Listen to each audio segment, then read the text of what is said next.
আসো এখন যেটা নিয়ে আলোচনা করব সেটা হচ্ছে কি পৃষ্ঠটান। তাহলে দেখো পৃষ্ঠটানের ফলে আসলে ঘটনা কি ঘটে। তো এটা হচ্ছে একটা গ্লাস ভর্তি পানি। তো এখানে যদি তুমি কিছু কয়েন ছেড়ে দাও, ধরো আমরা কিছু কয়েন এখানে ছেড়ে দিলাম, কয়েনগুলো এসে কোথায় জমা হবে? নিচে জমা হবে। তাহলে এরকম অনেকগুলা কয়েন যদি তুমি ছেড়ে দাও নিচে, তাহলে এই কয়েনের সমপরিমাণ আয়তনের সমপরিমাণ পানিকে সে কি করে দিবে? বের করে দেওয়ার চেষ্টা করবে না? বের করে দিবে। তাহলে বের করে দিলে দেখো পানিটা গ্লাস থেকে পড়বে না, পানিটা এরকম করে থাকবে,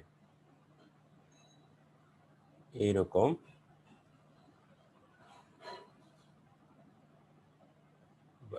এরকম করে থাকবে, পড়তে চাইবে না, টান টান করে থাকবে।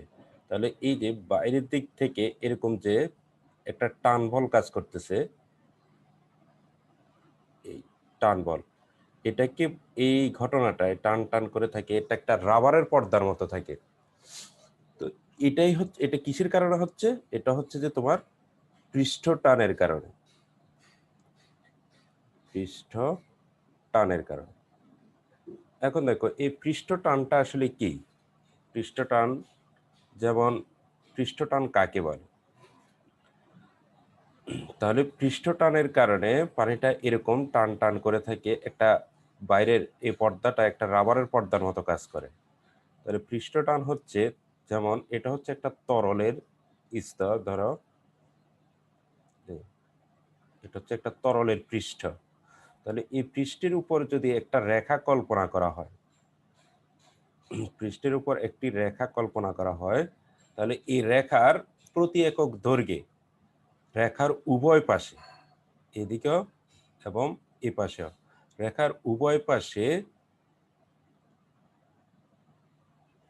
রেখার প্রতি একক দৈর্ঘ্যে রেখার উভয় পাশে যে স্পর্শকীয় বলের উদ্ভব হয়, যে স্পর্শকীয় বলের উদ্ভব হয় তাকে বলা হয় কি? পৃষ্ঠ টান। তাহলে পৃষ্ঠ টান, ইংলিশে বলে এটাকে সারফেস টেনশন। তাহলে পৃষ্ঠ টানকে যদি আমরা টি দ্বারা প্রকাশ করি, তাহলে টি ইকুয়াল আমরা লিখতে পারি কি? এফ বাই এল। আর একটু ভালো করে খেয়াল করো, রেখার প্রতি একক দৈর্ঘ্যে, এলটা হচ্ছে দৈর্ঘ্য, প্রতি একক দৈর্ঘ্যে রেখার উভয় পাশে যে স্পর্শকীয় বলের উদ্ভব হয় তাকে বলা হয় কি? পৃষ্ঠ টান। তো পৃষ্ঠ টানের একক হচ্ছে কি? এখানে বলের একক হচ্ছে তোমার নিউটন, দৈর্ঘ্যের একক হচ্ছে মিটার, তাহলে নিউটন পার মিটার। এবার আসো এখানে আরো কিছু ঘটনা আমরা বলে নিচ্ছি। তাহলে তরল, আচ্ছা এখানে কারো কোনো প্রশ্ন আছে কিনা? তাহলে সুইকে পানিতে ভাসা, সেটাও কি পৃষ্ঠটানের কারণে হয়। আচ্ছা এবার আসো আমরা তরলের পৃষ্ঠের উপর যদি আমরা একটা, এই ধরো সুইয়ের কথা কল্পনা করো, সুইটা যদি এরকম হয়, আর এটা হচ্ছে একটা তরলের পৃষ্ঠ, এখানে আমরা একটা সুই রাখলাম, তাহলে এই সুইয়ের উভয় পাশে তোমার একটা স্পর্শকীয় বলের উদ্ভব হবে। তাহলে এই ক্ষেত্রে পৃষ্ঠ টানের সূত্রটা কি হবে? এই ক্ষেত্রে পৃষ্ঠ টানের সূত্র হচ্ছে T equal F divided by twice L. তাহলে দেখো এখানে টুটা কেন আসলো? তাহলে এখানে সংজ্ঞায় বলছে কি? রেখার উভয় পাশে, তাহলে এখানে দেখো সুইয়ের উভয় পাশে, তাহলে এই পাশের দৈর্ঘ্য যদি হয় এল, আবার এই পাশের দৈর্ঘ্য হবে কি? এল না? তাহলে এল প্লাস এল, টুয়েলভ। তাহলে সুইয়ের ক্ষেত্রে হবে টুয়েলভ। এটা ধরো সুই জাতীয় কোনো কিছুর ক্ষেত্রে এরকম সূত্রটা আসবে এরকম, এফ বাই টোয়াইস এল। আচ্ছা সুইয়ের পরিবর্তে যদি রিং, একটা রিংকে পানিতে ভাসাই, তাহলে এরকম, ধরো একটা রিংকে আমরা এরকম একটা রিংকে পানিতে ভাসিয়ে দিলাম, তাহলে এই রিং এর ক্ষেত্রে সূত্রটা দাঁড়াবে কি? টি ইকুয়াল, তাহলে রিং এর উভয় পাশে যে একটা স্পর্শকীয় বলের উদ্ভব হবে, এটা হচ্ছে পৃষ্ঠটান। তাহলে এফ ডিভাইডেড বাই, এখানে এল এর জায়গা হবে কি? এই যে রিং এর পরিধি, রিং এর পরিধি, এল এর জায়গা হবে রিং এর পরিধি, রিং এর পরিধি হবে কত তোমার টোয়াইস পাই আর। আর যেহেতু উভয় পাশে, তাহলে দেখো রিং এরও কিন্তু এই যে এ একটা পাশ, ভিতরের দিকে আরেকটা পাশ, ভিতরের দিকটা তো রিং এর ক্ষেত্রে কি থাকে, ফাঁকা থাকে। তাহলে দুটা দুটা পাশের জন্য এবার তোমার 2 গুণ হবে উভয় পাশ। তাহলে এটা হচ্ছে রিং এর ক্ষেত্রে সূত্রটা হবে এরকম। তাহলে উদ্দীপকে যদি বলা হয় রিং এর ক্ষেত্রে বলা হয় এটা। আচ্ছা, রিং না হয়ে যদি চাকতি হয়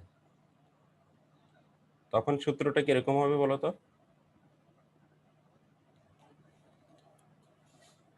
রিং এর পরিবর্তে যদি তোমাকে একটা চাকতি দেওয়া থাকে বা ডিস্ক দেওয়া থাকে, তাহলে ডিস্কের মাঝখানে তো আর তোমার কি থাকে, ফাঁকা থাকে না, এটা এরকম থাকে ডিস্ক। ডিস্কের ক্ষেত্রে সূত্রটা দাঁড়াবে টি ইকুয়াল এফ ডিভাইডেড বাই এই যে তোমার চাকতির পরিধির সমান টোয়াইস পাই আর। তাহলে চাকতির ক্ষেত্রে কিন্তু পৃষ্ঠ একটাই, এই যে ভিতরের দিকে কি আর কোনো পৃষ্ঠ আছে না, এই যে বাইরের দিকে এই পৃষ্ঠটার উপর যে স্পর্শকীয় বলের উদ্ভব হয় ওটা হচ্ছে তোমার পৃষ্ঠটা। তাহলে এটা হচ্ছে চাকতির ক্ষেত্রে সূত্রটা আসবে এরকম।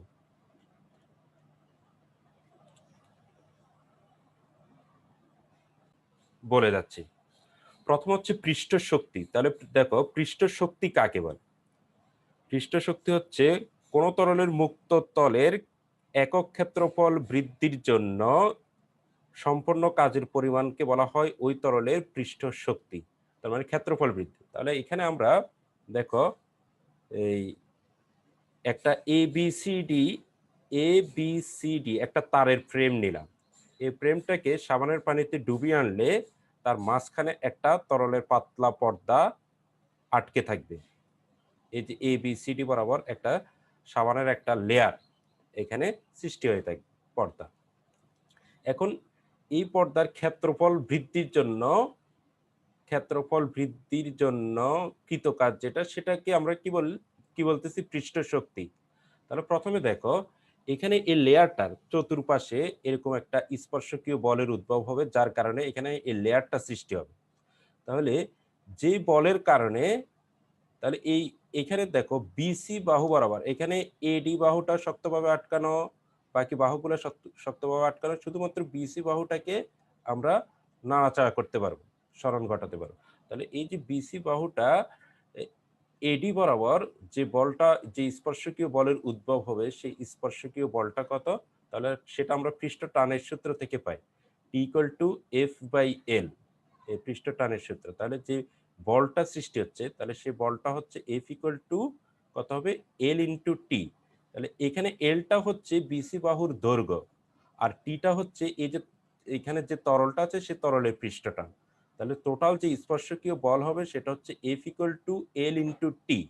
তাহলে দেখো এখানে আরেকটা এল ইন্টু টি। এল ইন্টু টি কেন?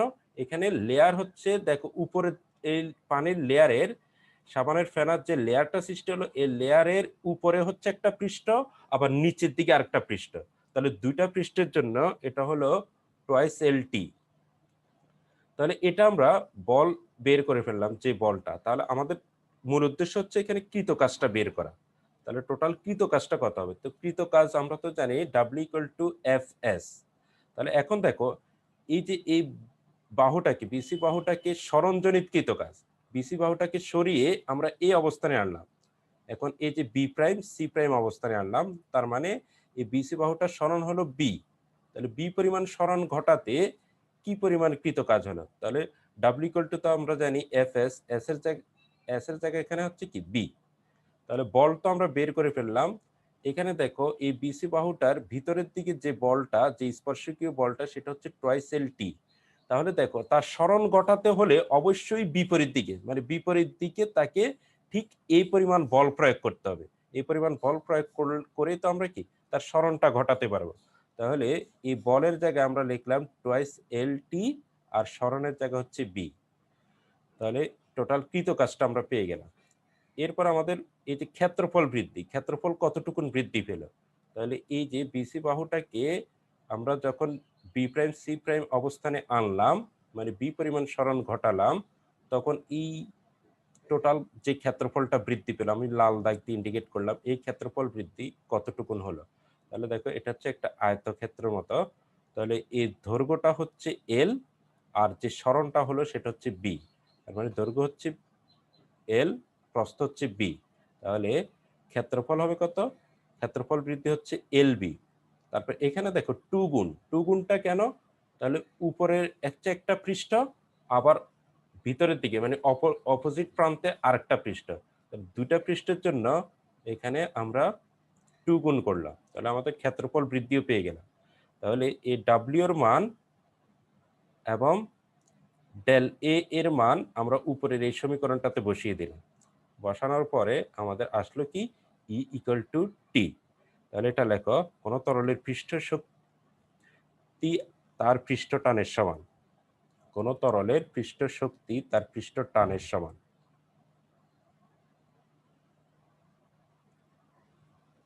কোন তরলের